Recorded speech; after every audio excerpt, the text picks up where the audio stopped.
Storage या volume बनाने का, किसके लिए, हमारे पॉड्स के लिए। और पीवीसी क्या है, परसिस्टेंट वॉल्यूम क्लेम क्या है, ये हमारे पॉड को और पीवी को कनेक्ट करता है।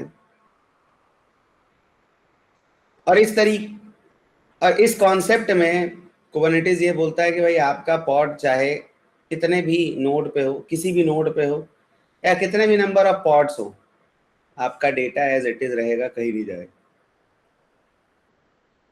आपका डेटा एज इट इज रहेगा, कहीं नहीं जाएगा। और पॉड कितनी बार भी आया जाए, मैं नहीं हिलने वाला, पीवीसी ये बोलता है। और हमने ये प्रैक्टिस करके भी देख लिया था कि हमने पॉड बनाया, पॉड रिक्रिएट किया, या मल्टीपल पॉड के ऊपर हमने ये सेम पीवीसी पीवी मतलब सेम पीवी को हमने कनेक्ट किया, और हम पॉड से डेटा वहाँ भेज रहे थे और वहाँ से डेटा अपलोड कर रहे थे। तो दोनों हमको पॉड वाला भेजा हुआ इधर दिख रहा था और इधर से भेजा हुआ पॉड के ऊपर दिख रहा था। क्या सबने ये प्रैक्टिस कर लिया है? पीवी पीवीसी का सबने प्रैक्टिस कर लिया है? कोई ऐसा जो प्रैक्टिस ना किया हो? कोई ऐसा जो पीवी और पीवीसी का प्रैक्टिस ना किया हो? हाँ, कोई मेरा साथी भाई ऐसा जो पीवी और पीवीसी का प्रैक्टिस ना किया हो? मृणाल मनाली क्लास में है आपके साथ या नहीं है? जी सर, साथ में है। तो दोनों लोगों ने, चलो। अब हमें क्या रिक्वायरमेंट लगा? रिक्वायरमेंट हमें ये लगा कि यार जो ये पीवी हम बना रहे हैं, इसके लिए हमने क्या किया, हम स्टोरेज अकाउंट में गए। स्टोरेज अकाउंट में जाने के बाद हमने पहले फाइल शेयर बनाया। फाइल शेयर बना के हम लोग वापस से आते हैं, एक सीक्रेट क्रिएट करते हैं, ये रहा। इस सीक्रेट को क्रिएट करते समय हमने की को इस्तेमाल करा स्टोरेज अकाउंट के, और क्या यूज किया हमने? स्टोरेज अकाउंट का नाम यूज किया। की को यूज किया और स्टोरेज अकाउंट का नाम यूज किया।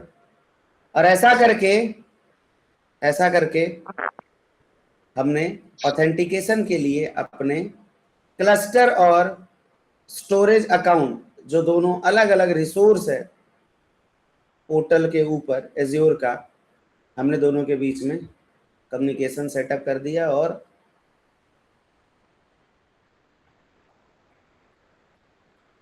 एक डिफॉल्ट स्टोरेज क्लास सेलेक्ट करके हमने अपना डेटा यहां से वहां भेजना स्टार्ट कर दिया। हमें लगा यार ऐसा हम क्यों करें, हम डायनामिकली भी तो ये चीज कर सकते हैं ना। बोलो, हम लोग ये चीज डायनामिकली भी तो कर सकते हैं। एक सेकेंड।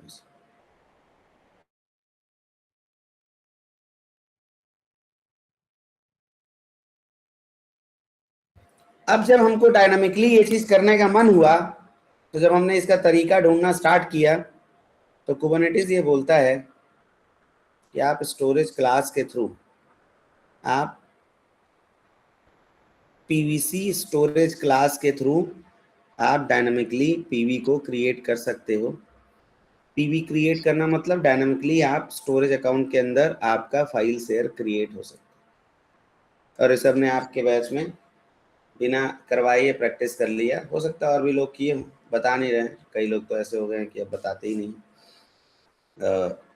ठीक है, मतलब ज़रूरी है कि करना है, बताना ना बताना, बताओगे तो और भी अच्छा बात है, और भी लोग आपसे लोग इंस्पिरेशन लेंगे। नहीं बताओगे तो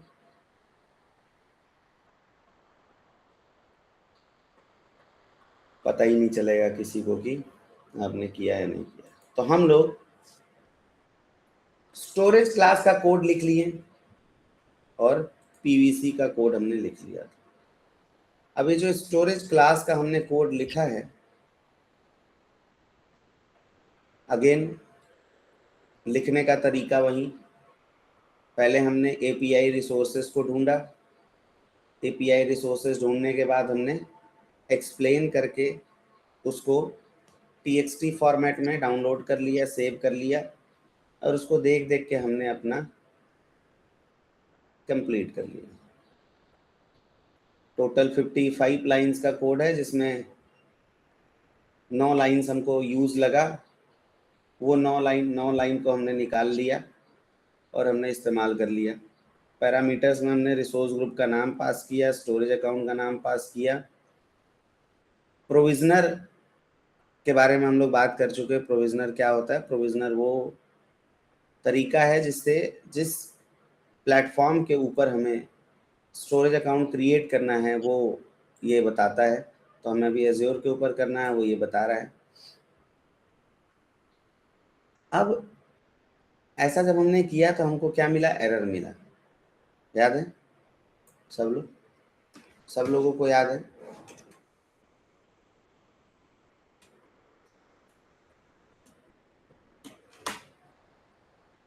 हेलो, सबको याद है कि नहीं याद है? एरर मिला था। देखो ये वाला हमारा अभी स्टोरेज अकाउंट है ही नहीं यहाँ, है ना?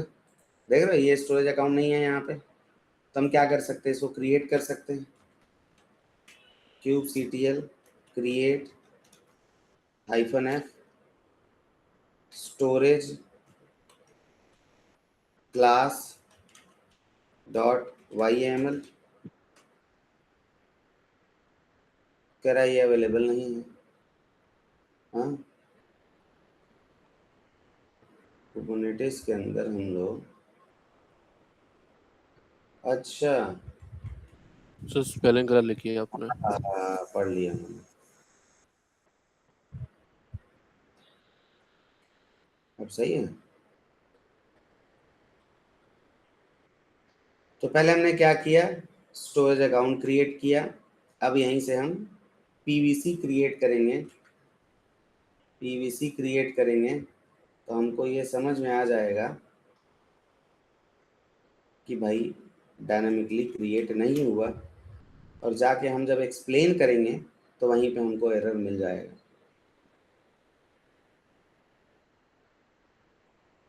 तो ऋषभ, जब तुमने अपने से कर लिया तो किसी को पकड़ के पढ़ाया नहीं।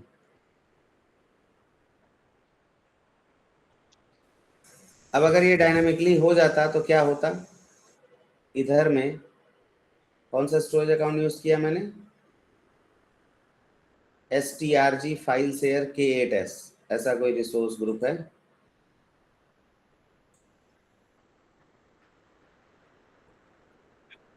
ये strg फाइल शेयर K8s, इसके अंदर ये रिसोर्स ग्रुप है।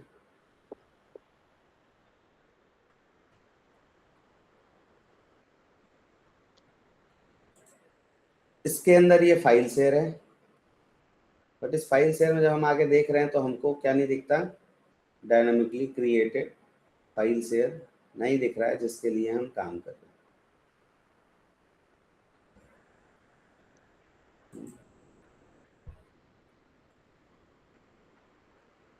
देख रहे हो सब लोग? जो हमने बनाया वो नहीं दिख रहा। हमने बनाया क्या था?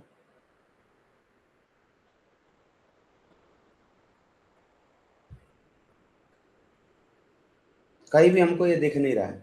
ठीक है,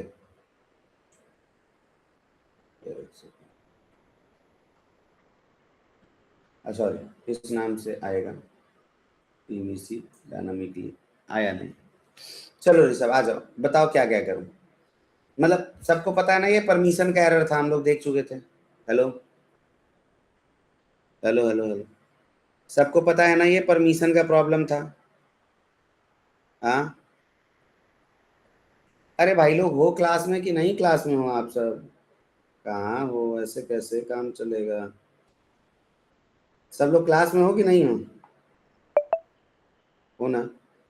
सबने देखा था ना, एरर परमिशन का प्रॉब्लम था। चलो तो क्या करते हैं इसके लिए? kubectl एक्सप्लेन करते हैं।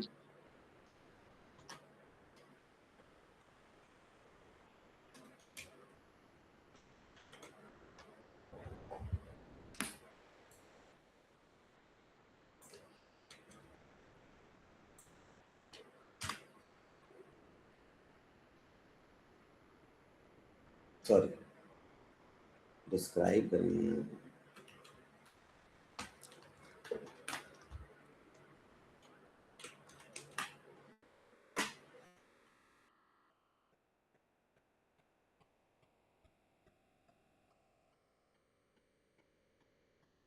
जब डिस्क्राइब किया तो ये मैसेज देखो ध्यान से, यहाँ पे ऑथराइजेशन का हमको प्रॉब्लम दिख रहा है।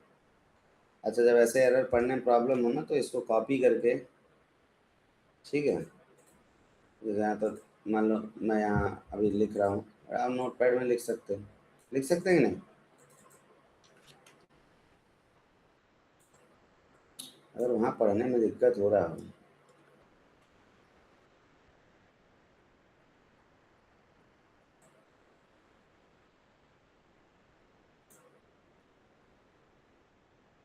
तो कह रहा है कि स्टोरेज अकाउंट के अंदर ये जो है फाइल शेयर के अंदर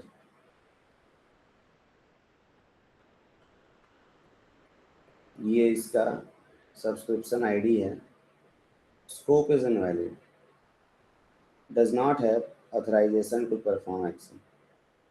सॉर्टेड है, अब विजिबल हो रहा होगा, हाँ अब विजिबल हो रहा होगा अच्छे से, हो रहा है विजिबल? देखो यहाँ से ध्यान से पढ़ो, does not have authorisation to perform action. तभी हम लोगों ने क्या समझा था, उन्हें समझा कि यार जब दो अलग अलग रिसोर्स कुबरनेटिस के, तो इनको एक दूसरे से बात करना होगा तो हमें इन्हें भी ऑथराइज करना पड़ेगा, नहीं तो दोनों एक दूसरे से बात नहीं कर सकते। अब जब दोनों को ऑथराइज करते हैं तो इसके लिए एक टर्म आता है, उसका क्या नाम है? Managed identity. क्या नाम है दोस्तों? क्या नाम है? Managed identity. अगर ये कोई इंसान होता, अगर ये कोई इंसान होता, कौन? कुबरनेटिस का क्लस्टर, तब हम लोग इसको क्या दे देते? सर्विस प्रिंसिपल, हाँ सर्विस प्रिंसिपल दे देते, या रोल असाइन कर देते कंट्रीब्यूटर का। बोलो भाई, सर्विस प्रिंसिपल के थ्रू ऑथराइज कर देते या रोल असाइन कर देते। लेकिन बात क्या है? बात है कि ये दोनों रिसोर्स हैं, तो रिसोर्सेस को आपस में कम्युनिकेट कराने के लिए हम मैनेज्ड आइडेंटिटी का ही यूज करते हैं।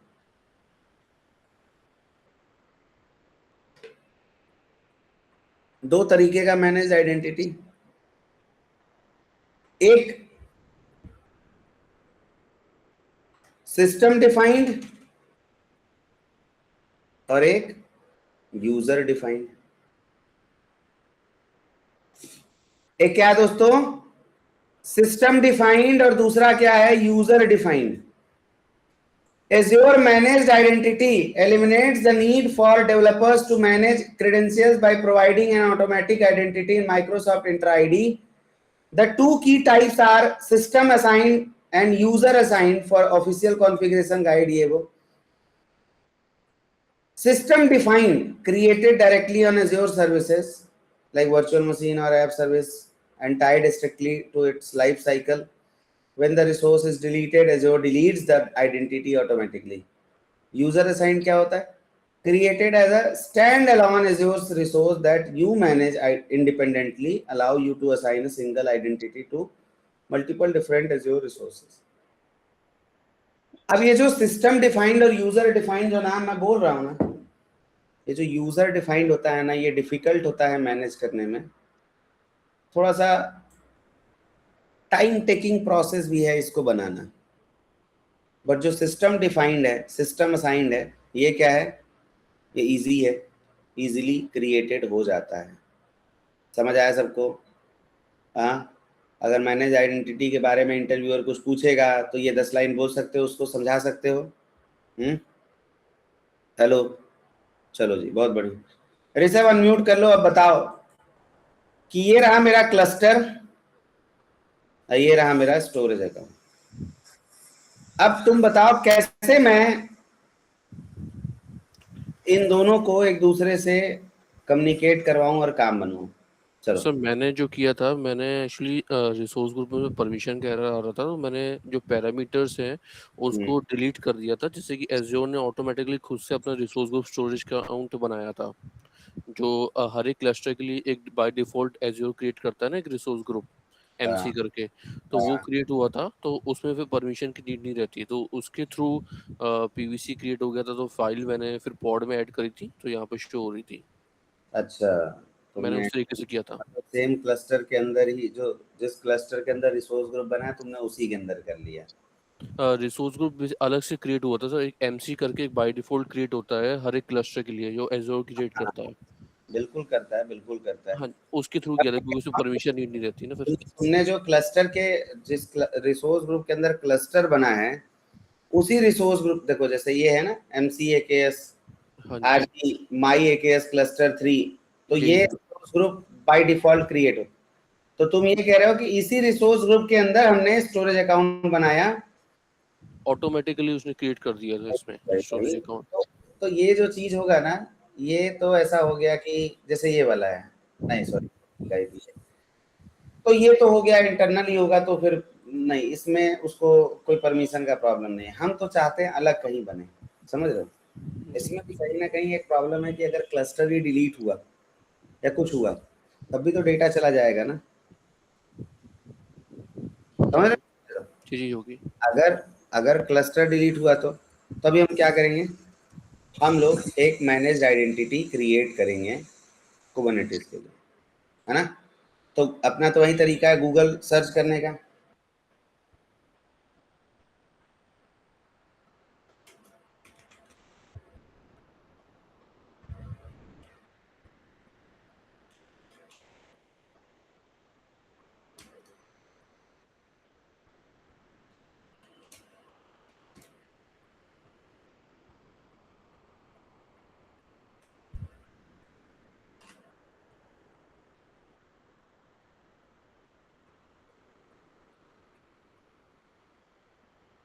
अब देखो, to configure Azure Kubernetes service cluster with managed identity you can opt either a system assigned or a user assigned managed identity. Here is how to create and configure both using the Azure CLI system assigned. तो ये जो command होता है ना, ये command आप लोग देख रहे हो, AZAKS क्रिएट, रिसोर्स ग्रुप का नाम, क्लस्टर का नाम, इससे क्या हो जाएगा, इससे एक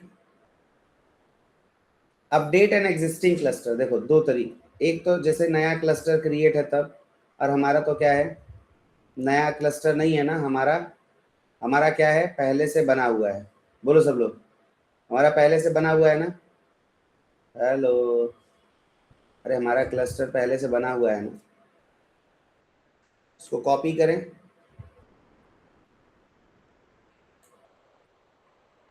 इधर में पेस्ट करें। अब जब मैंने इधर पेस्ट किया तो मुझे ये समझ में आ गया कि ऐसे तो हमारा कोड नहीं चलता, ऐसा सेम हाल हम करेंगे इसके लिए। नहीं, इसको भी हटाना है।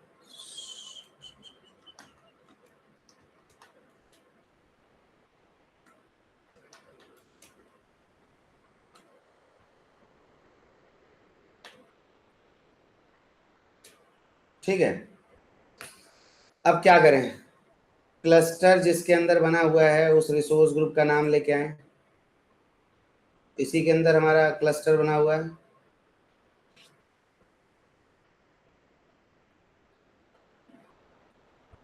भाई अपना रिसोर्स ग्रुप बना दिया करो, ये देख रहे हो कितना बड़ा सा नाम।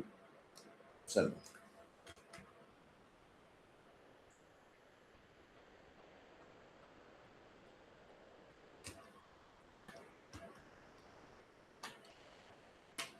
ठीक है, अब क्लस्टर का नाम भी लेना होगा।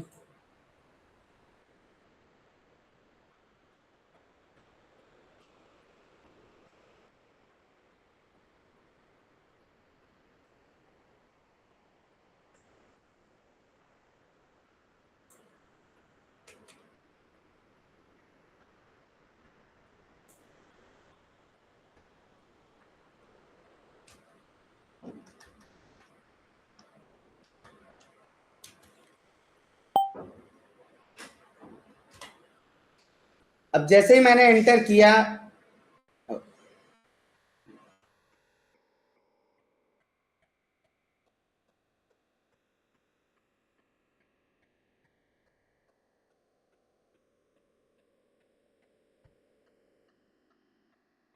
ये रिसोर्स ग्रुप करना।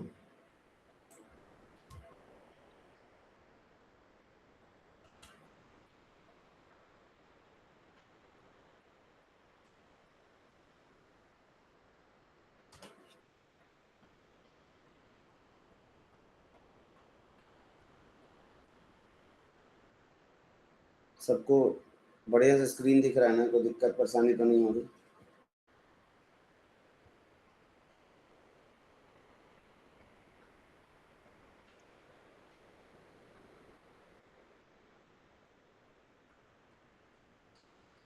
देखो नीचे दिख रहा है इन प्रोग्रेस कुछ चलते हुए?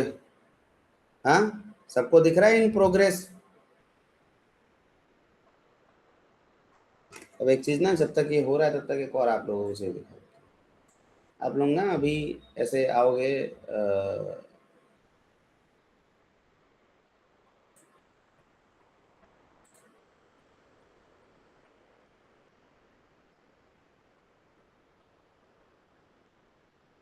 मतलब अभी अगर मैं जाऊं सब्सक्रिप्शन के अंदर, आईएम के अंदर, और यहाँ पे अगर मैं मैनेज आइडेंटिटी ढूंढूं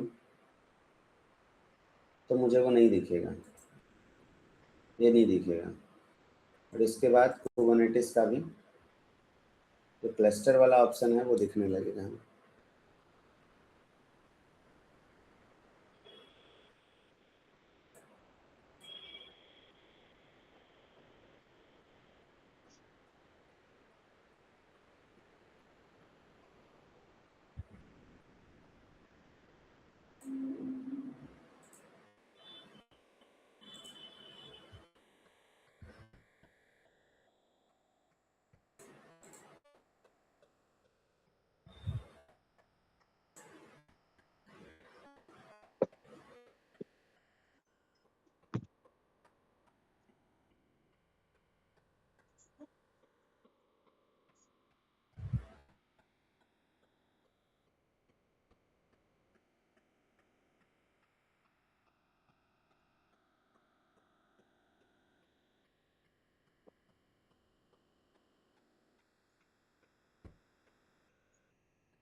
देख रहे हैं यहाँ पे अभी कुबरनेटिस सर्विस आ रहा है, लेकिन इसके अलावा कुछ नहीं आ रहा है।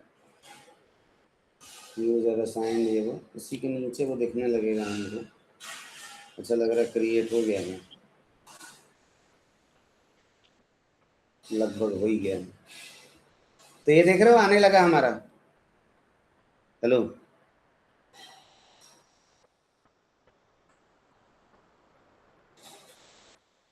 देख रहे हो ना?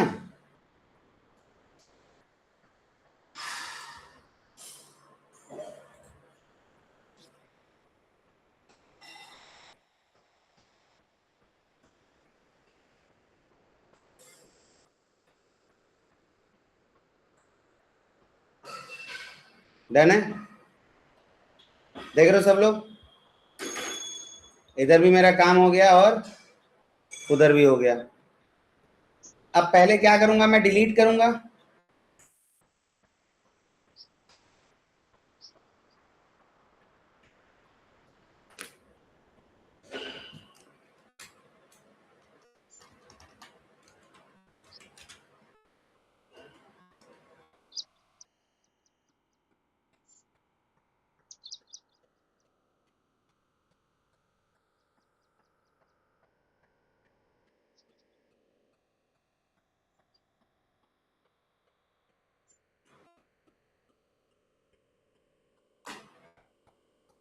दोनों डिलीटेड हो गया। अब मैं क्या करूं, फिर से क्रिएट करूंगा।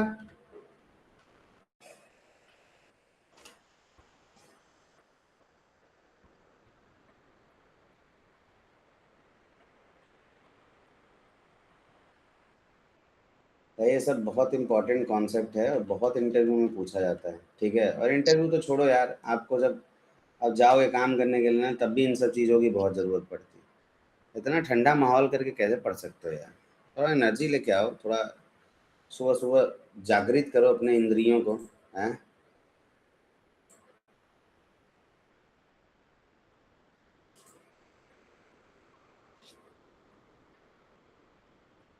पहले तो डिस्क्राइब कर लेते हैं।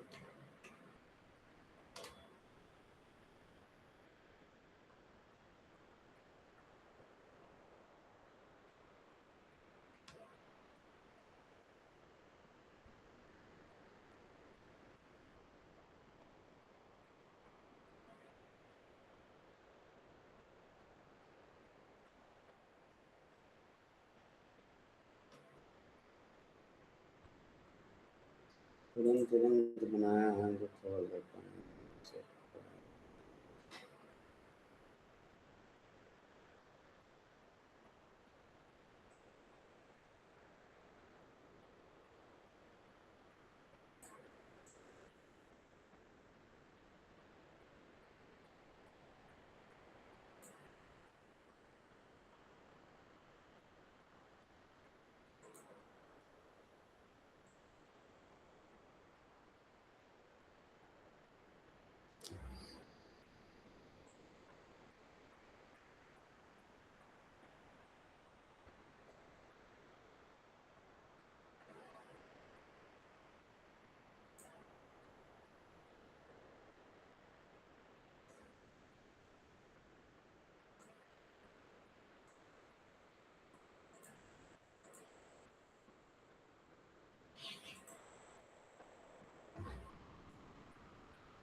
सबको प्रोसेस समझ में आ गया है ना?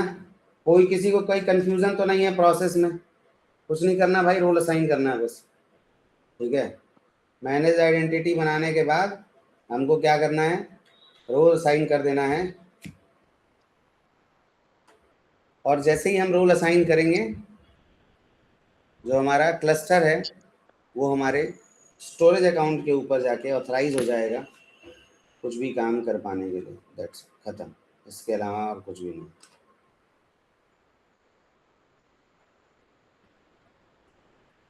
अब इसके बाद क्या पढ़ेंगे हम लोग? इसके बाद बहुत इंपॉर्टेंट टॉपिक पढ़ने वाले हैं हम लोग, रिक्वेस्ट और लिमिट।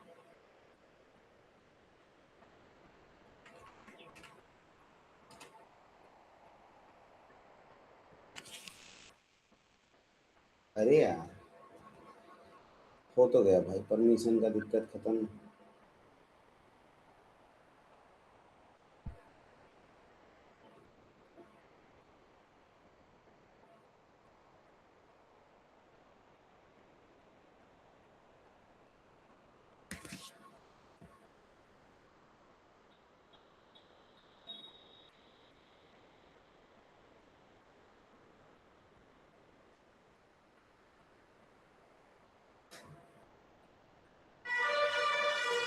दे तो दिया परमिशन। अब तो कई बार थोड़ा सा टाइम भी लगाता है।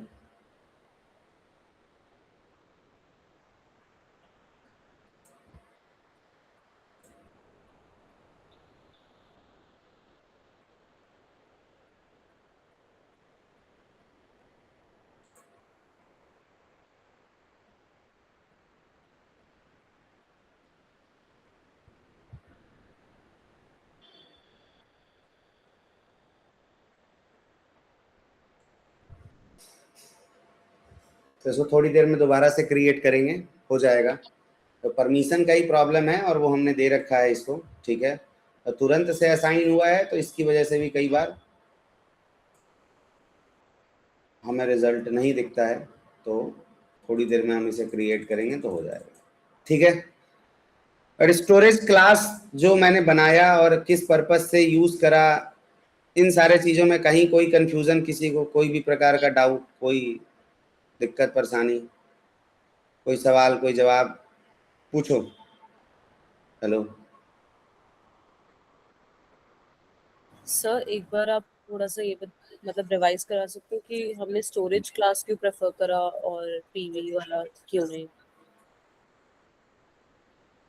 नहीं, आप दोनों कर सकते हो। आपको अगर मन नहीं है कि मैं स्टोरेज क्लास बनाऊं और स्टोरेज क्लास के अंदर मैं फाइल शेयर क्रिएट करूं, ये आपको अगर ये करने का मन नहीं है तब आप डायनामिकली कर सकते हो। समझ रहे हो? आप दोनों ही तरीका अपने में कोई परेशानी वाला तरीका नहीं है। ये चॉइस है आपका कि आप डायनामिकली बनाना चाहते हो। जैसे हम लोग जब क्लस्टर बनाते हैं, तो इस क्लस्टर को बनाते समय बहुत सारी चाहिए, बहुत बहुत ऐसे रिसोर्सेज है जो ऑटोमेटिकली क्रिएट हो जाते हैं, होते हैं। Yes sir. तो ऐसा तो नहीं है कि हम उसमें से अगर कुछ रिसोर्स खुद बनाना चाहे तो बना नहीं सकते। यस सर, बना सकते हैं। बना सकते हैं। राइट। आई गेस ऋषभ तुमने यही बनाया था ना, यही वाला स्टोरेज? Yes sir. चाहे तो बना सकते हैं, लेकिन अगर मन नहीं है तो मैं नहीं बनाऊंगा। जैसे हम लोग वर्चुअल मशीन बनाते थे जब मैनुअल तरीके से, तो हम लोग क्या करते थे, ना ही वीनेट बनाते थे, ना ही रिसोर्स ग्रुप बनाते थे, सब उसी समय इन बिटवीन बनता था। यस। सब उसी समय बनता था इन बिटवीन। तो अगर मैं चाहूं तो बना लूं, मैं ना चाहूं तो ना बनाऊं। तो वैसे ही ये तरीका है। क्या ये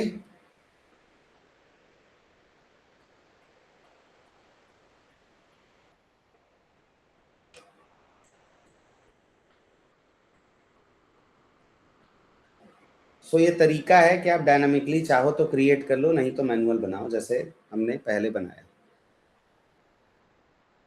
ठीक है साक्षी? Yes sir. हाँ, तो नीड जैसी है, आपका जैसा मन है आप कर सकते हो। दोनों तरीका है।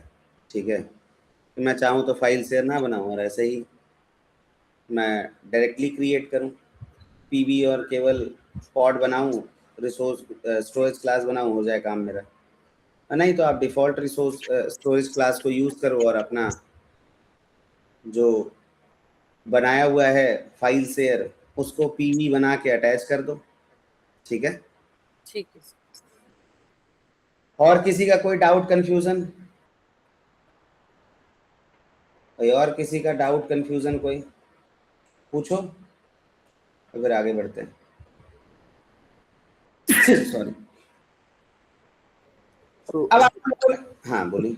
सो बेसिकली यही है कि हमको ये CLI के थ्रू अगर हमको स्टोरेज अकाउंट बनाना है तो इसके लिए हम यूज़ कर रहे हैं, राइट? CLI से स्टोरेज अकाउंट नहीं, CLI से मतलब ये CLI से हम इसको मैनेज आइडेंटिटी दे रहे हैं। मैनेज आइडेंटिटी बना रहे हैं, इनेबल मैनेज आइडेंटिटी, देख रहे हैं? मतलब हम अपने उस रिसोर्स को CLI से मैनेज आइडेंटिटी दे रहे हैं, क्योंकि ये बना हुआ हमारा क्लस्टर है ना। अगर नहीं बना हुआ होता तो हम बनाते समय वो दे सकते हैं, अदरवाइज बनाते समय ये कमांड भी पास करके हम दे सकते हैं। हमारा क्लस्टर पहले से बना हुआ है, इसलिए हमने उसके मैनेज आइडेंटिटी को केवल इनेबल किया। जब इनेबल किया तो वो प्रोसेस कर रहा था, प्रोसेस करते करते उसने इनेबल किया। अब मेरे क्लस्टर को मैनेज आइडेंटिटी मिल गया, मतलब मैं उसको, जो मेरा पोर्टल है वो उसको एक इंसान के तरीके से देख रहा है और उसको वो अलाउ कर रहा है कि हाँ तुम आओ स्टोरेज अकाउंट के अंदर में जो भी तुमको करना है करो, क्रिएशन करना है करो, हमें कोई दिक्कत वाला बात नहीं है। तो मैंने स्टोरेज अकाउंट के अंदर जाके, उस स्टोरेज अकाउंट के अंदर जाके मैंने क्या किया, उसको IM के अंदर जाके मैंने उसको मैनेज आइडेंटिटी, मतलब मैंने उसको कंट्रीब्यूटर का रोल असाइन कर दिया था। ठीक है? अब जब मैंने एक्सेस दे दिया इस स्टोरेज अकाउंट के अंदर आके किसी को कि हाँ तुम आओ स्टोरेज अकाउंट के अंदर कुछ भी क्रिएशन करो, तो फिर तो कोई परेशानी नहीं है। वो डायरेक्टली आएगा, स्टोरेज अकाउंट बनाएगा, सॉरी स्टोरेज अकाउंट के अंदर फाइल शेयर बनाएगा और चला जाएगा।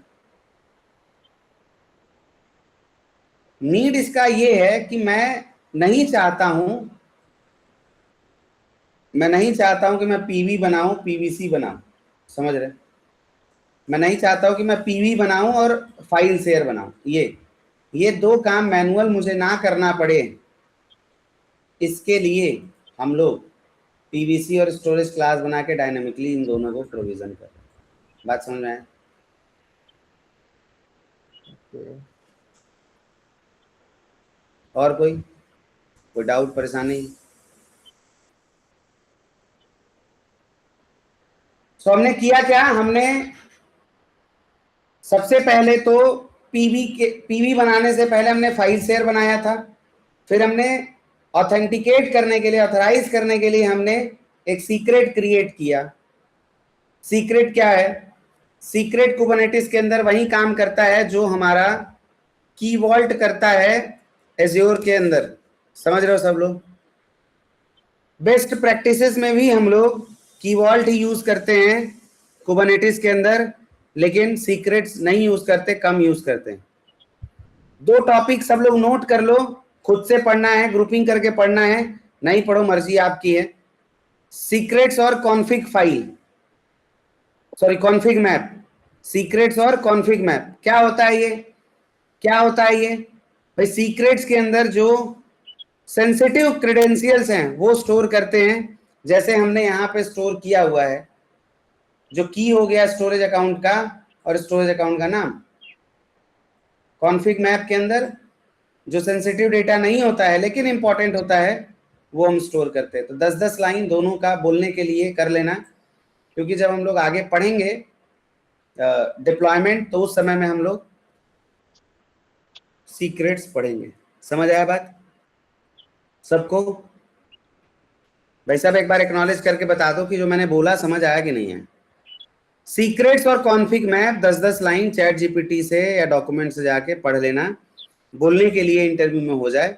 बहुत ज़्यादा इस पर फोकस नहीं करने का ज़रूरत है। आप यही बोलना कि हम कीवर्ड यूज़ कर रहे हैं अपने प्रोजेक्ट के अंदर सीक्रेट्स को और सर्टिफिकेट्स को स्टोर करने के लिए, और इसी को हम क्लस्टर में यूज़ कर रहे हैं। बात समझ में आया कि नहीं है?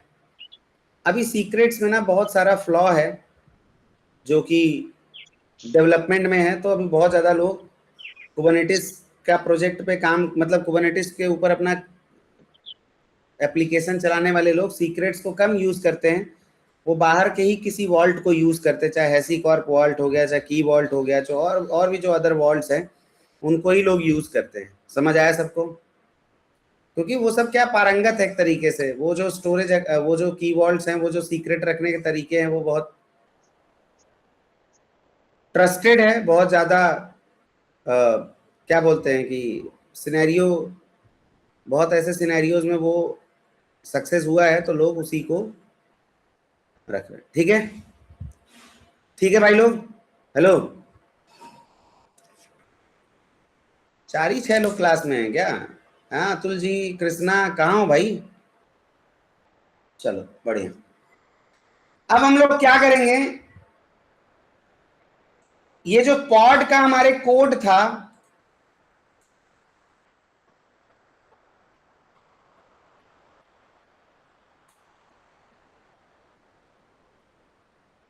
ये जो हमारा पॉड है, जो इसका हमने ये कोड लिखा हुआ है, तो इसका हम लोग txt फाइल, क्या कह रहा हूं मैं, txt फाइल, जब मतलब जो यामल वाला हम लोगों ने डाउनलोड किया, जो यामल वाला हम लोगों ने फाइल डाउनलोड किया, तो मैं इसको यहाँ पे ओपन कर लेता हूँ। इसको किसको? pod.txt को। अब इस pod.txt को जब हम लोग नीचे ध्यान से देखते आ रहे थे, तो कंटेनर के अंदर, जब स्पेसिफिकेशन के अंदर इधर एफिनिटी को ऊपर कर लेते हैं, तो ये रहा कंटेनर, दिख रहा है सबको? इस कंटेनर में जब हम लोग नीचे नीचे जाते हैं, नीचे नीचे जाते हैं, नीचे नीचे जाते हैं, तो हमको एक जगह पे बसाने ही वाला है। हमको इधर में रेडीनेस प्रॉब्लम नहीं, रिक्वेस्ट जैसा कुछ रिसोर्स जैसा कुछ दिखता है, दिख रहा है सबको? रिसोर्स जैसा हमको कुछ दिखा। आगे क्या लिखा हुआ? Resource requirement. नीचे क्या लिखा हुआ है? लिमिट और रिक्वेस्ट, लिमिट और रिक्वेस्ट। अभी ऐसे सोचो कि आपके क्लस्टर के अंदर 10 पॉड चल रहे हैं और हर एक पॉड के ऊपर आपके एप्लीकेशन का कोई ना कोई front end back and running है। अब मान के चलो सपोज करो आप एक के क्लस्टर में 2 एप्लीकेशन चल रहा है, 5 पॉड के ऊपर एक एप्लीकेशन, 5 पॉड के ऊपर एक एप्लीकेशन, ठीक है। आपका एप्लीकेशन किस चीज का है? सपोज करो जैसे किसी ने फैन कोड का नाम सुना हुआ है?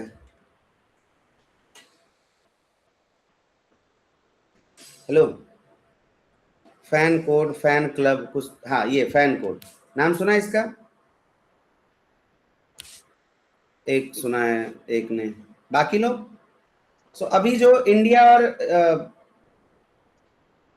अब तो खत्म सीरीज, ठीक है।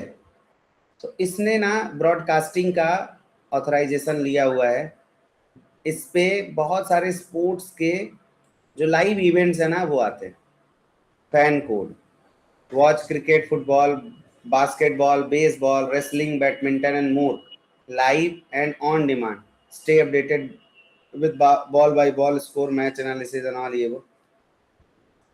अब मैं भी नहीं जानता था इसके बारे में, मैं भी नहीं जानता था इसके बारे में।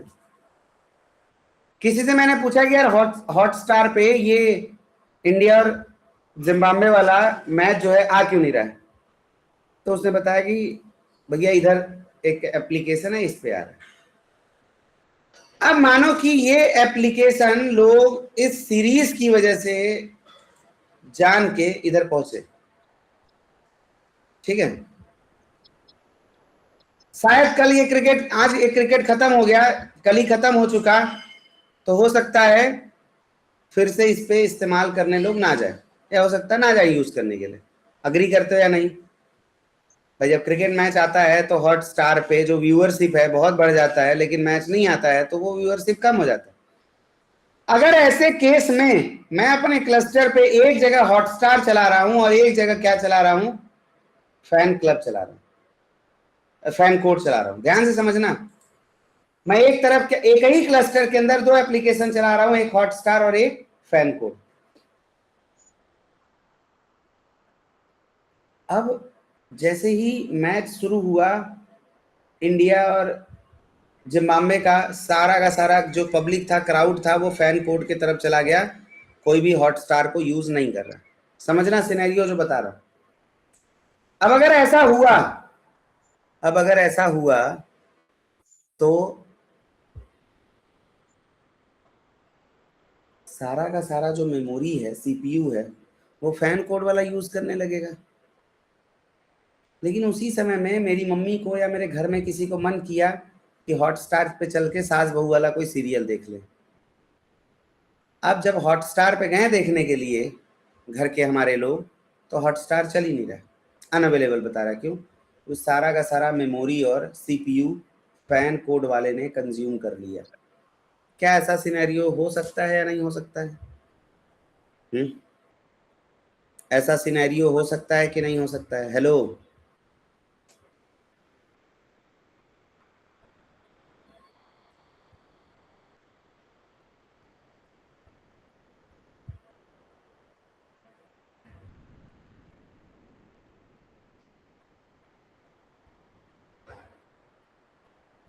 दोनों कैसा लग रहा है? सोचो, मैं भी चुप रहा हूँ, आप भी चुप हो, ना बोल ही नहीं रहे हो, ना तुम सब दिखाते हो, तो एक्नॉलेज करा करो। चलो, तो दोनों अगर एप्लीकेशन एक ही क्लस्टर के अंदर चल रहे हैं और दोनों के जो पॉड हैं उसमें से कोई पॉड ऐसा है जो पूरा मेमोरी, पूरा सीपीयू यूज कर ले रहा है और कोई पॉड ऐसा है जिसको मिल ही नहीं रहा है, तो इससे जो हमारा एप्लीकेशन है उसमें डाउन टाइम आ जाएगा कि नहीं आ जाएगा?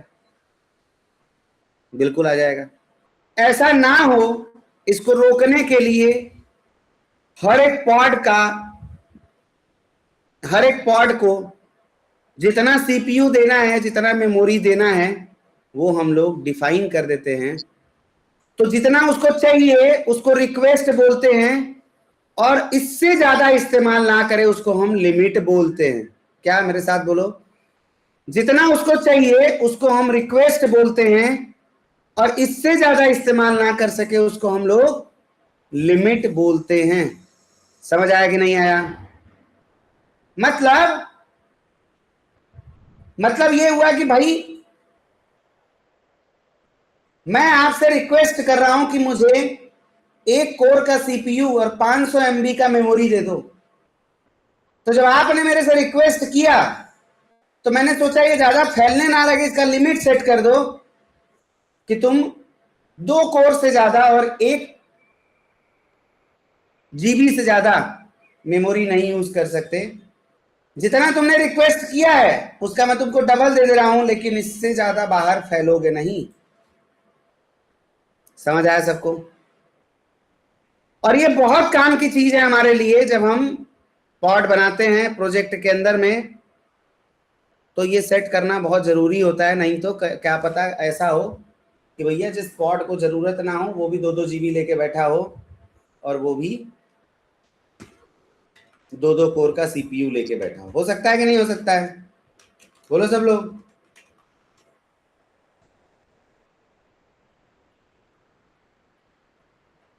तो भाई इंटरव्यू में पूछा जाता है। कल मैं आप लोगों को ना एक बहुत खूबसूरत चीज कंपैरिजन करवाने वाला हूं। क्या? कि हमारे वर्चुअल मशीन और कुबरनेटिस में क्या सिमिलरिटी है। क्योंकि अब हम लोग वर्चुअल मशीन पढ़ चुके हैं, बोलो, और हम लोग कुबरनेटिस भी पढ़ चुके हैं। अब तो अब अगर दोनों में कंपैरिजन करेंगे तो कहीं ना कहीं हम लोगों के दिमाग में भी रह जाएगा कि जो हम लोग कंपेयर करेंगे तो हम लोग के दिमाग में उसको रटने नहीं जैसा जरूरत पड़ेगा, याद करने जैसा जरूरत नहीं पड़ेगा, समझ आ जाएगा। और हम लोग इतना बार वर्चुअल मशीन पढ़ चुके हैं कि हम कंपैरिजन करके दिमाग में रखें। तो आप लोग को पता होगा जब आप लोग वर्चुअल मशीन बनाए थे तो उधर भी हम लोग दिए थे ना सीपीयू और मेमोरी, याद है? याद है जब वीएम का क्रिएशन करते हैं हम लोग तो उसमें हम लोग जो वीएम का साइज लेते हैं उसमें सीपीयू और मेमोरी का होता है कि नहीं होता है? तो अगर वहां जरूरत है तो हमारे पॉड के ऊपर भी तो एप्लीकेशन ही चल रहा है। तो अगर पॉड के ऊपर एप्लीकेशन चल रहा है तो इधर भी तो जरूरी है। So when you specify a pod you can optionally specify how much of each resource a container needs. तो ये किसके लेवल पे डिफाइन होता है? कंटेनर्स के लेवल पे डिफाइन होता है। ये रिसोर्स का मैनेजमेंट किसके लेवल पे डिफाइन होता है दोस्तों? कंटेनर्स के लेवल पे डिफाइन होता है। कंटेनर्स के लेवल पे डिफाइन होता है। किसके लेवल पे होता है? Hello hello hello hello hello. मतलब एक पॉड के अंदर अगर 2 कंटेनर मैंने बनाया, एक पॉड के अंदर मैंने 2 कंटेनर बनाया तो दोनों का मैं रिसोर्स मैनेजमेंट कर सकता हूं। बोलो हाँ या ना? एक पॉड के अंदर अगर मैंने 2 कंटेनर बनाया तो दोनों कंटेनर का मैं रिसोर्स मैनेजमेंट कर सकता हूं। मैंने एक इंटरव्यू में ये क्वेश्चन पूछा था जिसमें सामने वाले ने जवाब नहीं दिया था। तो ऐसा नहीं हुआ कि एक जवाब ना देने से कोई फर्क पड़ जाता है, ठीक है। कई बार दिमाग में चीजें नहीं आती, लेकिन हम लोग तो क्या है कि भी इंपॉर्टेंट क्वेश्चंस नोट कर लो, इंपॉर्टेंट है भाई। रिसोर्स मैनेजमेंट किसके लेवल पे होता है? पॉड में कंटेनर के लेवल पे होता है। चलो, when you specify the resource request for containers in pod, the cube scheduler, ओ शेड्यूलर, अच्छा कल कंपैरिजन के बाद सर यही पढ़ाओगे क्या? हाँ, शेड्यूलर ही पढ़ेंगे हम लोग इसके आगे। When you specify the resource request for container in a pod, the cube scheduler uses this information to decide which node to place the node pod on. When you specify a resource limit for a container, the kubelet enforces those limits. देखो अब यहाँ ये पढ़ के समझ में आ रहा होगा कि जो हम लोगों ने आर्किटेक्चर पढ़ा था कुछ उसी तरीके का बात कर रहा है। भाई एपीआई सर्वर के पास हमारा रिक्वेस्ट गया तो वो किसको पकड़ता है? उसका राइट हैंड कौन होता है? शेड्यूलर ही तो होता है। बोलो, शेड्यूलर ही तो फिर जाता है वर्कर नोड के पास, और वर्कर नोड पे जाने के बाद क्यूबलेट को ही तो पकड़ता है। हेलो, क्यूबलेट को ही तो पकड़ता है। देखो यही कुछ बोल रहा है कि नहीं बोल रहा है? Place the pod on when you specify a request resource limit for a container, The kubelet enforces those limits so that the running container is not allowed to use more of that resource than the limit you set. ये सुने होगे ना कि भाई तुम्हारा limit है, इससे ज्यादा ना तुम मत उड़ना, भाई तुम्हारा लिमिट है, इससे ज्यादा ना तुम क्रेडिट मत लेके जाना। बैंक में लिमिट होता है कि नहीं होता? जैसे आपके क्रेडिट कार्ड का लिमिट होता है, क्रेडिट कार्ड वाले सब लोग, लिमिट होता है कि नहीं होता है? भाई आपके क्रेडिट कार्ड का लिमिट 10 लाख रुपए है, तब 10 लाख रुपए ज्यादा तो नहीं यूज कर सकते ना उससे। हेलो, 10 लाख से ज्यादा तो नहीं यूज कर सकते क्रेडिट कार्ड। तो वैसे ही मैंने पॉड के कंटेनर को रिसोर्स का लिमिट दे दिया कि बस इससे ज्यादा तो नहीं इस्तेमाल कर सकते। So the kubelet also reserves at least the request amount of that system resource specifically of the container to use। कह रहा है कि जब हम रिक्वेस्ट करते हैं तो क्यूबलेट क्या करता है, क्यूबलेट आके ना हमसे उतना जो अमाउंट का रिसोर्स है उसको ब्लॉक कर देता है। भाई जितना आपने रिक्वेस्ट किया वो क्या करता है, ब्लॉक कर देता है। Request and limit, if the node where a pod is running has enough of a resource available, it's possible for a container to use more resources than it requests for that resource specifies। अब ना यहाँ पे मैंने आप लोगों को last time हम लोग पॉड बना रहे थे तो आप लोग को याद होगा, यहाँ पे मैंने ऐसे GI लिख दिया था। हाँ, अब ये GI पाइप नहीं है लोहे वाला, है ना, ये GI अलग है। समझेंगे आज की वो GI MIB ये सब क्या होता है ना। चलो,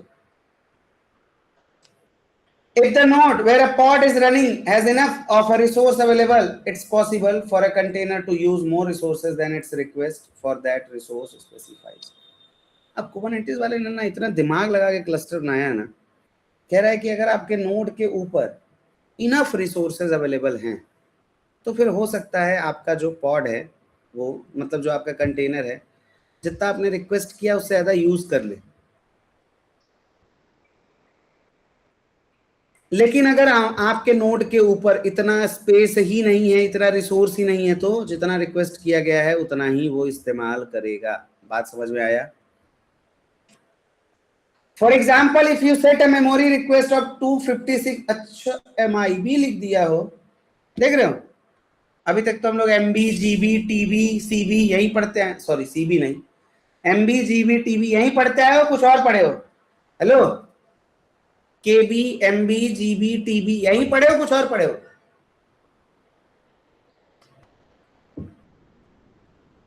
अब ये MIB जैसा चीज क्या आ गया? ये GIB जैसा चीज क्या आ गया? देख रहे हो नहीं देख रहे हो सब लोग? जैसे सर आप वहां पे GI यूज किए थे वैसी तरह GIB MIB आ गया। ठीक है, चलो जी। Limits are a different story both CPU and memory. तो ये जो हमारा पॉड है वो दो ही तरीके का रिसोर्स यूज करता है। उनका क्या नाम है? उनका नाम है CPU और मेमोरी। तो जब भी आप इंटरव्यू में चीजों को एक्सप्लेन करोगे CPU और मेमोरी के ही टर्म्स में यूज करोगे।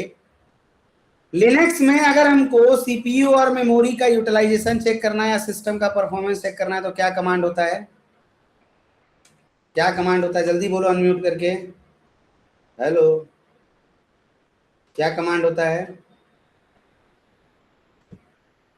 सिस्टम परफॉर्मेंस चेक करने के लिए? क्या कमांड होता है?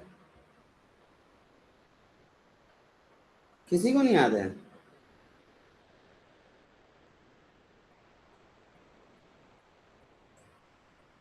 Hello sir df-h। वो तो केवल मेमोरी चेक करता है भाई, फ्री स्पेस चेक करता है। मैंने पूरा सिस्टम परफॉर्मेंस बोला। टॉप कमांड नहीं पढ़ेगा? पढ़ाया तो मैंने ही पढ़ाया, मेरे को पता है। टॉप कमांड पढ़ा है कि नहीं पढ़ा है सबने? पढ़ा है सर टॉप कमांड तो लेकिन रनिंग प्रोसेसेस वगैरह दिखाता है ना। हाँ, तो और मैंने क्या बोला? सिस्टम परफॉर्मेंस बोला। हाँ, तो सिस्टम परफॉर्मेंस मतलब क्या चल रहा है, कितना चल रहा है, कौन सा रिसोर्स कितना यूटिलाइज कर रहा है। ठीक। सो टॉप कमांड यहां भी यूज होता है कुबरनेटिस के अंदर भी सीपीयू और मेमोरी का यूजेस दिखने के लिए। नोट कर लो सब डायरी में, इंटरव्यू में पूछ देता है कि अगर आपके पॉड का सीपीयू और मेमोरी यूटिलाइजेशन चेक करना है तो क्या कमांड होगा? टॉप कमांड होगा। क्या कमांड होगा? टॉप कमांड होगा। डायरी में लिख लो भाई, लिख लो डायरी में, लिख लो। और डायरी जो लेके नहीं बैठते हो पढ़ने के लिए ना, ये सब अकड़ छोड़ दो, कुछ ना हो पाएगा, ठीक है? नोट्स लेके बैठा करो पढ़ने के लिए। जो मोबाइल से पढ़ते हो, कहीं भी रैंडम पढ़ने लगते हो, ये सब बंद कर दो, नोट्स लेके पढ़ो। ये टॉप कमांड ही है जो हमको डिस्प्ले करता है रिसोर्सेस को, रिसोर्सेस के यूजेस को, सीपीयू और मेमोरी को। Limits are different story, both CPU and memory limits are applied by the kubelet. सब क्यूबलेट ही करता है भाई, कंटेनर रन टाइम ही करता है और कोई कुछ नहीं करता। चलो तो नीचे आते हैं।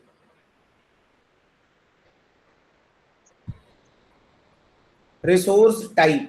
A resource type has a base unit and can be requested, limited, or both. Kubernetes has the following built-in resource type: CPU, compute processing, memory, RAM in bytes. अब ये ephemeral storage, यूज पेज, सब बहुत rare use होता है, बहुत मतलब मैंने तो अभी तक नहीं करा, ठीक है? तो सीपीयू और मेमोरी, यही दो चीज पे हमको फोकस करना है ज्यादा। सीपीयू किस में मेजर किया जाता है? कोर में। और मेमोरी किस में किया जाता है? बाइट्स में। सबसे बेस यूनिट बाइट्स ही है भाई। बाइट्स होता है, फिर केबी होता है, फिर एमबी होता है, फिर जीबी होता है, फिर टीबी होता है कि नहीं होता है?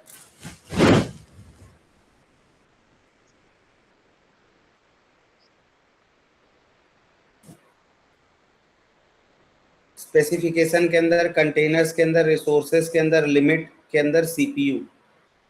स्पेसिफिकेशन के अंदर, कंटेनर्स के अंदर, रिसोर्सेस के अंदर, लिमिट्स के अंदर मेमोरी। यही हम लोगों ने पढ़ा। स्पेसिफिकेशन के अंदर, कंटेनर्स के अंदर, रिसोर्सेस के अंदर, लिमिट्स के अंदर। अभी देखो मैप ऑफ स्ट्रिंग है, मतलब यहाँ पे हम की वैल्यू के पेयर में, देखो ये देखो दिया कि नहीं दिया भाई? रिक्वेस्ट किया कि नहीं किया? जैसे यहाँ स्टोरेज किया है वैसे सीपीयू भी कर सकता हूँ। बोलो भाई लोग, जैसे स्टोरेज किया है वैसे ही मैं सीपीयू या मेमोरी लिख दूं तो कोई दिक्कत किसी को? अगर मैं यहाँ पे स्टोरेज के जगह मेमोरी लिख दूं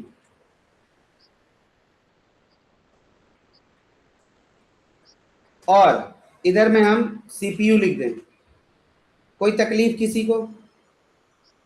नहीं, ऐसा ही लिखेंगे, बिल्कुल ऐसा ही लिखेंगे। देख रहे हो ये क्या दर्शाता है? ये वही तो दर्शाता है भाई कि कैसे लिख सकते हैं। Although you can only specify request and limit for individual container, it is also useful to think about the overall resource requests and limits for a pod. Pod level resource specification. अच्छा, pod के level पे भी resource specify कर सकते हैं क्या? मतलब sir आप बोल रहे थे कि कंटेनर के लेवल पे स्पेसिफाई करेंगे, अगर हम पॉड के लेवल पे करें तो यहाँ तो लिखा हुआ है for a pod you can specify resource limit and request for CPU and memory bye including the follow. जब मैं कंटेनर पे स्पेसिफाई करने को बोल रहा था, मैंने बोला ना अभी थोड़ी देर पहले कि हम केवल कंटेनर के ऊपर स्पेसिफाई करते हैं और इंटरव्यू में ये चीज पूछ लिया जाता है ना। बट आप लोग को याद होगा कि मैंने ये भी बोला था कि बेस्ट प्रैक्टिसेस ये नहीं है कि हम एक पॉड के अंदर मल्टीपल कंटेनर बनाएं। बेस्ट प्रैक्टिसेस ये है कि हम एक पॉड के अंदर एक ही कंटेनर बनाएं। तो जब एक पॉड के अंदर एक ही कंटेनर बन रहा है तो कंटेनर से फिर बहुत ज़्यादा लेना देना नहीं रह गया। मैंने एक लाइन और बोला था कि मैंने किसी से इंटरव्यू में पूछा था, उसने नहीं बताया था, मतलब उसने ये नहीं बताया था कंटेनर वाला बात, उसने क्या बताया था? पॉड वाला बात बताया था। याद आ रहा है? आधा बोल के कि उसने नहीं बताया और फिर मैं रुक गया। तो पॉड के लेवल पे जब हम बात कर रहे हैं तो पॉड के लेवल पे भी हम डिफाइन कर सकते हैं, कंटेनर के लेवल पे भी हम डिफाइन कर सकते हैं।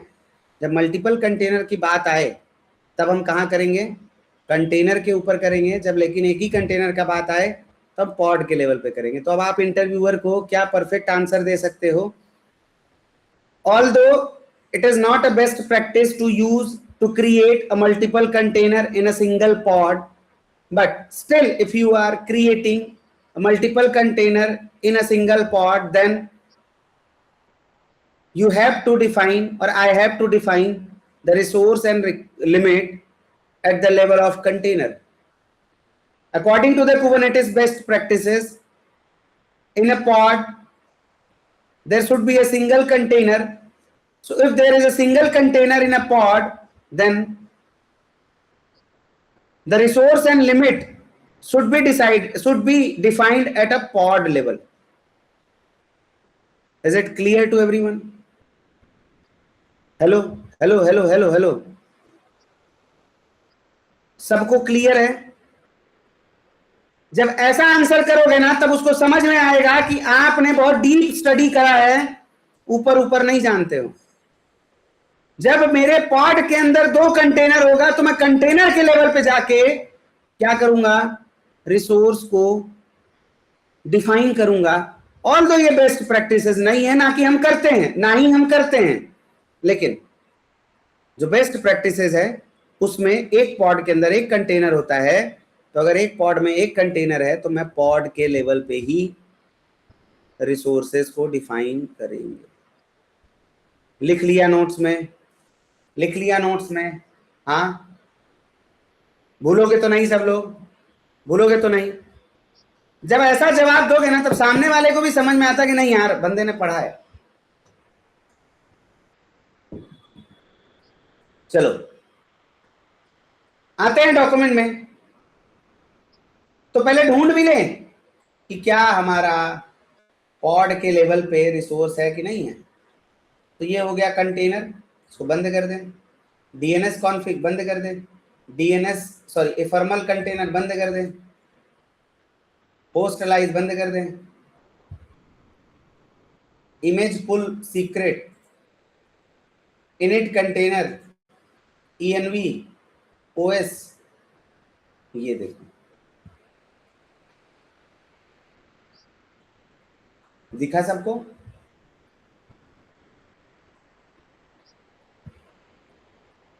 दिखा सबको? रिसोर्सेस के अंदर सेम तरीके का बात अभी हम कंटेनर के कोड में देखें और सेम तरीके का कोड हम लोग पॉड के लेवल पे भी देख रहे कि नहीं देख रहे?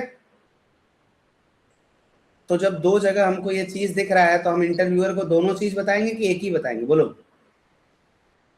दोनों बताएंगे कि एक ही बताएंगे? अनम्यूट करके बताओ, दोनों बताएंगे कि एक ही बताएंगे? दोनों बताएंगे। परफेक्ट आंसर तो यही हुआ जो मैंने अभी थोड़ी देर पहले आप लोगों को समझाया। तो देखो पॉड के लेवल पे भी ये रिसोर्स हम लोग यहाँ पे दिख रहा है। चलो जी, रिसोर्स यूनिट इन कुबरनेटिस। अब आया हमारा इंपॉर्टेंट बात। Limits and requests for CPU resource are measured in a CPU unit. In Kubernetes, 1 CPU unit is equivalent to 1 physical CPU core. भूलेगा तो नहीं? 1 CPU unit is equivalent to 1 physical CPU core or 1 virtual core, depending on whether the node is physical host or a virtual machine running inside a physical machine. ये समझ में आ गया कि एक CPU जो होता है एक कोर के बराबर होता है, एक वर्चुअल कोर के बराबर होता है, या एक फिजिकल कोर के बराबर होता है। आप कहां यूज करें? Fractional request are allow. अच्छा, आधा टुकड़ा भी दे सकते हो भाई। अच्छा एक बात बताओ, एक पॉड में बहुत छोटा सा कुछ चल रहा हो तो क्या हमको उसको एक कोर का सीपीयू देने का कोई लॉजिक भी है क्या? हाँ, अगर मेरा जो पॉड है उसके अंदर कोई छोटा सा एप्लीकेशन चल रहा है, एकदम जैसे हम लोग मान के चलो एक लव कैलकुलेटर बना रहे हो, हाँ, तो उसमें हमको अपने पॉड को पूरा एक कोर का सीपीयू देने का कोई लॉजिक है? नहीं भाई, क्यों दूं मैं उतना उसको सीपीयू? तो देखो हम फ्रैक्शनल में भी दे सकते हैं, हम उसको पॉइंट में भी दे सकते हैं। 0.5 दे दो तो मतलब आधा कोर हो गया, 0.1 दे दिया तो एक कोर के सीपीयू का 1/10वां पार्ट मैंने दे दिया, ऐसा ही है। CPU resource is always specified as an absolute amount of resource, never as a relative amount. For example, 500 M. अच्छा, तो मतलब ये है कि आप पॉइंट में ना लिख के ऐसे भी लिख सकते हो, मतलब चलो इसको समझ लेते हैं। 0.5 को अगर मैं 500 M लिखूं तो बात क्या होगा, बात क्या होगा, बराबर होगा। बात समझे कि नहीं समझे सब लोग? लिख लो अपने डायरी में, कॉपी में, 1 core is equal to 1000 M। 1 core is equal to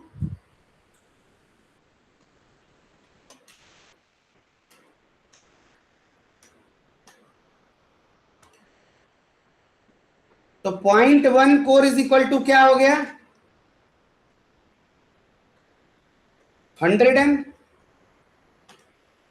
बोलो सब लोग, हेलो। कोर और ये मिली कोर, कोर और ये मिली कोर, मिली कोर। कोई डाउट समझने में ये? चलो,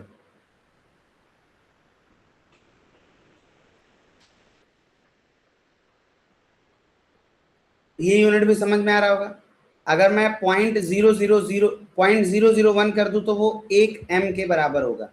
सो इसी से हमको समझ में आ गया कि एक फुल कोर सीपीयू में 1000 मिली कोर होता है।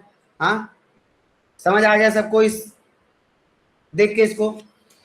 सो Kubernetes doesn't allow you to specify CPU resources with a precision finer than 1 M or 000 CPU। अब इतना छोटा कौन देगा भाई, बोलो, इतना छोटा कौन देगा? ये तो ऐसा हो गया कि भाई किसी को आप जमीन भी दे रहे हो बट उस जमीन का कोई काम नहीं है। अभी एक बात बताओ, मैं किसी को 1 स्क्वायर फीट का जमीन दूं दान में, कोई मतलब है क्या उस जमीन का? हेलो, 1 स्क्वायर फीट का अगर मैं किसी को जमीन दूं दान में तो उस जमीन का कोई मतलब है? भाई कितने भी बड़े शहर में हो, उसे 1 स्क्वायर फीट का क्या करेगा वो आदमी? 1x1 का टाइल्स लगा के खड़ा भी नहीं हो सकता उस पे, है कि नहीं है? बोलो, 1x1 का टाइल्स बिछा के खड़ा भी नहीं हो सकता उस पे, है? बेचारा थक जाएगा तो बैठेगा कहाँ? दूसरे जमीन में पैर फैला के, बोलो। तो अब इतना भी छोटा लिमिट देने का कोई मतलब नहीं है, मतलब रिक्वेस्ट देने का कोई मतलब नहीं है, बस ये समझा रहा है। अब मेमोरी का भी यूनिट समझ लेते हैं कि request and limit and request for memory are measured in bytes. You can express memory as a plain integer or as an fixed point number using. अभी हम लोग किस में पढ़ते हैं मेमोरी भाई? Bytes, bits, byte, KB, MB, GB, TB. हाँ, यहाँ पे क्या बोल रहा है? EPTGMK। ओह, EPTGMK, ये नया यूनिट आ गया अब सब मेमोरी का। You can also use the power of 2 equivalents EI, PI, TI, GI, MI, KI। ओह, बहुत नहीं कंफ्यूज होना भाई, बहुत सिंपल चीज है, इतना नहीं इसमें कंफ्यूज होना है। लेकिन जो मैंने GI लिखा था ना, हाँ, जीबी के लिए गीबी बाइट्स बोलते हैं। क्या बोलते हैं? गीबी बाइट्स बोलते हैं यहाँ पे, इसीलिए GI और TI और MI ये सब यूज करते हैं। बात समझ में आया सबको? Hello, hello. So pay attention to the case of the suffix M means megabyte, while small m means millibyte। अच्छा, मेगा और मिली, स्मॉल और कैपिटल। भाई बस थोड़ा सा ना ये जो ये है ना, इसको एक बार फिर से अपने से भी पढ़ के समझ लेना। 400 स्मॉल एम ऑफ मेमोरी लिखा हुआ है तो मतलब मिलीबाइट है, 400 कैपिटल एम लिखा हुआ है तो मेगाबाइट है, और अगर इसी को पॉइंट में लिख दिया तो बाइट्स हो गया। बस इतना सही हमको समझना है। तो GI और MI में समझ के रखो, बात खत्म हो जाएगा। बात समझ रहे हो? जो हम मेमोरी दे रहे हैं पॉड को, उसको GI और MI में समझ के रखो। ये क्या है? 5 GB है, अगर यहीं पे MI कर दूं तो 5 MB हो जाएगा। बोलो समझ आया कि नहीं आया सबको? सबको समझ आया कि नहीं आया? आ गया जी। लो कंटेनर के लेवल पे देखो यहाँ पे क्या दिया हुआ है, रिसोर्स और लिमिट, और पॉड के लेवल पे भी समझा दिया है। जब भैया दोनों को बराबर ही देना था तो पॉड पे ही दे दो, काहे दे रहे हो कंटेनर के लेवल पे भी? बोलो हाँ या ना, सही बात है कि नहीं बात है? अरे हमारा पॉज कंटेनर थोड़ी ऐसा कोई बहुत ज्यादा मेमोरी खा रहा है, खा रहा होता ठीक है तो खाएगा ही भाई बहुत, लेकिन बहुत ज्यादा नहीं खाता क्योंकि बहुत बेसिक इंफॉर्मेशन हमारा स्टोर करके रखता है, डेटा वेटा थोड़ी रखता है, लॉग्स थोड़ी रखता है। 500 M 500 MB सॉरी 500 मिली कोर, आधा कोर का CPU और 128 MB का मेमोरी, ये लिमिट हो गया। डबल लिमिट देखो रखा गया है जितना रिक्वेस्ट किया गया है। रिक्वेस्ट कितना है? 64 MB का है और 250 मिली कोर, मतलब 0.25 कोर का CPU यूज किया जाएगा। तो इसका जस्ट डबल हमने लिमिट सेट कर दिया कि इससे ऊपर ना उड़े। बात समझ में आया सबको? हेलो, क्लियर है रिक्वेस्ट और लिमिट? अब इसको आप अपने पॉड में लगा के टॉप कमांड चला के देख लेना। टॉप कमांड चला के पॉड क्रिएट करके टॉप कमांड चला के कर लेना। कोई समस्या किसी को? एक पॉड बनाओ, उसमें सेट करो रिसोर्सेस और ये चेक कर लेना। कल मैं प्रैक्टिस करवाऊंगा, ठीक है? तो कंट्रीब्यूटर वाला है वो भी और ये भी दोनों चेक करवाऊंगा मैं, ठीक है? अब देखो इसको समझो, इसमें ना इसको हम चेक कैसे करेंगे कि सर लिमिट से ऊपर अगर जाएगा तो क्या हो? तो एक ना स्ट्रेस टेस्टिंग होता है। क्या होता है? स्ट्रेस टेस्टिंग मतलब इतना ना लोड बढ़ा दो इसके ऊपर, इसी के ऊपर, पॉडवा के ऊपर, ये CPU और मेमोरी का यूटिलाइजेशन ऊपर जाने लगे, तब ना पता चलेगा भाई कि उसके ऊपर जाने से क्या होता है। कोई ट्राई करना चाहेगा खुद से कि एक पॉड के ऊपर कैसे स्ट्रेस डाला जाए? हाँ हेलो भाई, ट्राई करना, अपने से मजा आएगा। और कर पाए तो बहुत अच्छी बात है। आप गूगल पे सर्च करो, उसको इम्प्लीमेंट करो। अब तो आप लोग यार रेडी टू डिप्लॉय टाइप के प्रोडक्ट हो गए हो, इंडस्ट्री में जाने वाले हो। अगर ऐसा कोई आपका क्लाइंट रिक्वायरमेंट मांगता है तो क्या करोगे? करके दोगे कि नहीं दोगे उसको? तो पॉड के ऊपर कैसे लोड बढ़ाया जाए, बस केवल साक्षी ही एक्नॉलेज कर रही है। बाकी लोग आकाश, आस्था, अतुल, हफ्जा, कृष्णा, माही, मृणाल, हाँ ऋषभ सर, साक्षी, श्रेया, क्या है भाई, क्या सीन है? ठीक है, सब लोग पॉड के ऊपर स्ट्रेस डालना, रिक्वेस्ट लिमिट से ऊपर जब लोड बढ़ जाएगा तब देखना क्या होता है, ठीक है? ट्राई करना, मजा आएगा। नहीं तो मैं तो कल करवाऊंगा, ठीक है? देखो मैं पहले ही बता दे रहा हूँ, 29 तारीख को ना गुरु पूर्णिमा है ना? 29 तारीख को गुरु पूर्णिमा है कि नहीं है? तो ना मेरे ऑफिस से और घर के लोकेशन के बीच में एक ना आश्रम पड़ता है बाबा लोगों का, ठीक है? अब गुरु पूर्णिमा के दिन ना बाबा लोगों के सब भक्त जो होते हैं वो जरूर अपने गुरु का दर्शन करने आते हैं। हेलो, आते हैं ना सब लोग? तो उसकी वजह से ना ट्रैफिक को रोक दिया जाता है, आगे पीछे जाने ही नहीं दिया जाता। अगर मैं आना भी चाहूँ तो मेरे को कम से कम नहीं तो 25 से 27 किलोमीटर राउंड ट्रिप मतलब राउंड लेना पड़ेगा, दूसरे जगह से घूम के आना पड़ेगा। तो कल तो क्लास लूंगा, लेकिन 29 को और 30 तारीख को क्लासेस नहीं होगा। क्लियर है सबको? पहले ही मैं अपडेट कर दे रहा हूँ कि फिर कोई ये ना बोले कि सर आप बताए नहीं क्लास का, ये वो ऐसा। भाई 29 और 30 तारीख को आप लोगों की छुट्टी है। कल मैं जो भी ये पढ़ाया हुआ है इसका प्रैक्टिकल करवाऊंगा। 31 तारीख से क्लासेस एज इट इज चलेंगी, जैसी चलती हैं। सॉर्टेड है दोस्तों? 31 तारीख से क्लासेस एज इट इज चलेंगी, 29 और 30 को कोई क्लास नहीं होगा। क्लियर है सबको? मतलब कल का क्लास और होगा, परसों और नरसों, मतलब बुधवार और बृहस्पतिवार को क्लास नहीं होगा। फिर Friday, Saturday, Sunday, Monday, Tuesday जैसे चल रहा है वैसे ही चलेगा। क्लियर है सबको? सब लोग एक्नॉलेज करके बता दो। तो उसी हिसाब से अपना प्लान कर लो सेल्फ स्टडी का और प्रैक्टिस का, ठीक है भाई। जितना पढ़ रहे हो, अभी देखो कल किसी ने भी स्क्रीनशॉट नहीं डाला पाइपलाइन का। यार मुझे भी तो अजीब लगता है ना कि यार क्या मतलब, पढ़ते हैं लोग लेकिन प्रैक्टिस करके डालते नहीं है, कैसे पता चलेगा। पर ठीक है, 2 दिन टाइम मिलेगा तो जो भी कुछ बचा कुचा है, जो भी रह रहा है, सब लोग प्रैक्टिस करके डालो इसको। अब थ्योरी आज पढ़ा, ज़्यादा प्रैक्टिकल किया नहीं है, तो ये वाला भी करके देख लेना प्रैक्टिस, जो मैंने करवाया है, ठीक है, वो भी प्रैक्टिस करके देख लेना। कल दोनों का प्रैक्टिकल हम लोग करेंगे। सॉर्टेड है सबके लिए, सॉर्टेड है एकदम। बट जो लोग चाहें तो खुद से भी प्रैक्टिस करके देख लेना, प्रैक्टिकल करके देख लेना, ठीक है। चलो।